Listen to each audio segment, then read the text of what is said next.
The birthday mascot, the theme park character. For a lot of kids, these aren't magical, they're terrifying. And there's a clear reason. If you are a parent who has ever had to, frantically carry a screaming, panicked toddler away from a giant cartoon mouse or a wildly colorful sports mascot, please just take a deep breath. You are not alone, you did absolutely nothing wrong, and today, we're going to explain exactly what's going on in your child's brain. Welcome to this explainer, Unmasking Mascot Fear, the science of why kids cry at characters. We're going to look at the deep-seated psychological and biological science behind those tears. We'll break down the specific visual triggers, the cognitive mechanisms, and most importantly, we're going to give you real, evidence-based strategies to help your child overcome this completely natural panic. Okay, let's dive right into this. Section 1. Why mascots are terrified. First off, to be completely explicitly honest with you, there actually isn't a dedicated scientific study strictly isolating mascot fear. You just won't find a peer-reviewed paper specifically on why kids hate theme park dogs. But we don't have to guess. To understand this, we can draw on the absolute best-matched evidence available to us in psychology. And that brings us to coulrophobia, which is defined as the extreme or irrational fear of clowns. Research on clown fear actually serves as our scientific proxy for this explainer, because, psychologically speaking, a clown in heavy makeup and a giant mascot in a furry suit share the exact same underlying causes. So, throughout this explainer, when we transfer the mechanism, I'll be saying research on clown fear shows, simply because this robust body of evidence perfectly explains the entire mascot dynamic. What's really wild is just how incredibly common this reaction is. A recent investigation into coulrophobia surveyed an international sample of nearly 1,000 people across 64 countries, and they found that 53.5% of people report some degree of fear of clowns. That is literally more than half. It's slightly higher in females, and while it tends to decline with age, the average onset is around age 9. So, if your child is having a total meltdown at a restaurant when the mascot walks out, reassure yourself, this reaction is incredibly normal. It's a deeply wired human response, definitely not a failure of parenting. So the crucial point is why it happens. Research on clown fear shows, according to a 2023 study by Tyson and colleagues, that a primary driver is what we can call the mask effect.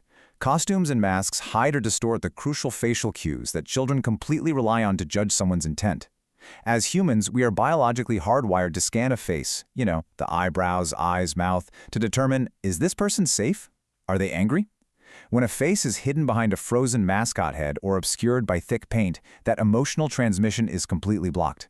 For a young child, this creates terrifying uncertainty. They literally cannot gauge harmful intent, so their survival instinct naturally defaults to assuming the figure is dangerous. Part 2. Tripping the uncanny alarm. This mechanism brilliantly illustrates a concept originally postulated back in 1970 known as the uncanny valley.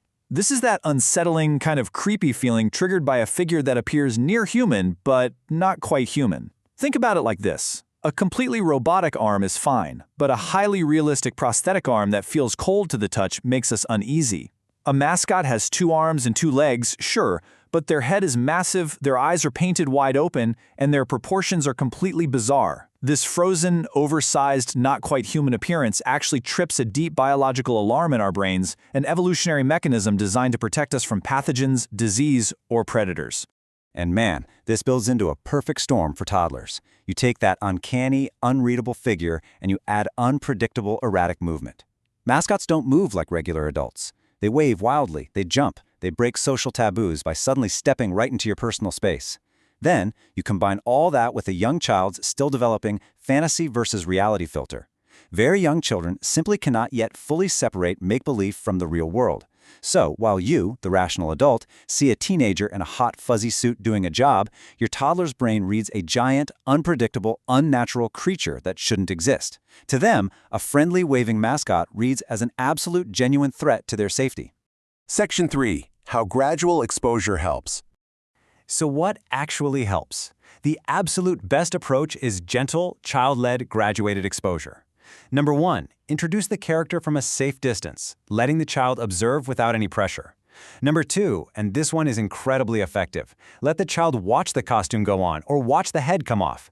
Seeing a normal human put the mask on helps their brain understand it's just plain pretend, shattering the illusion of the monster. Number 3, approach gradually, always at your child's own pace, alongside a trusted adult. And listen, this is absolutely crucial. Never, ever force contact. Shoving a screaming, terrified child into the arms of a mascot for a photo doesn't help them get over it, it just reinforces the trauma. Graduated mastery, where the child actually feels in control, always beats forced exposure and total avoidance. Part 4. When to seek help.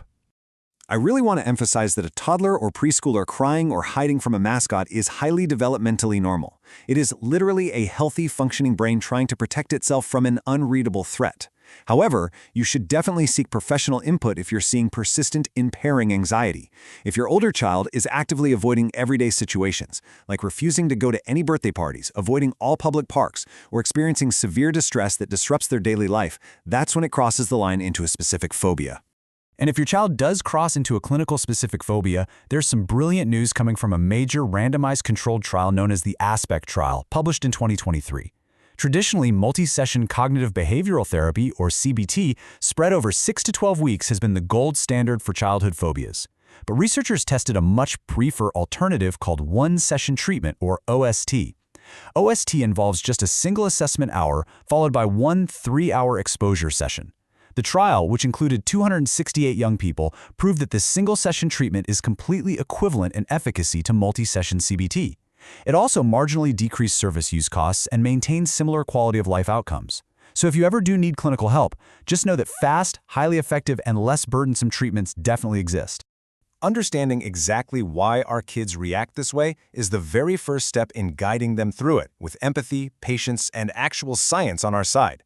So the next time your toddler hides from a life-sized cartoon mouse, ask yourself, are they just throwing a tantrum, or is their brain working exactly as evolution intended? Fear Me Not helps kids conquer fears through play.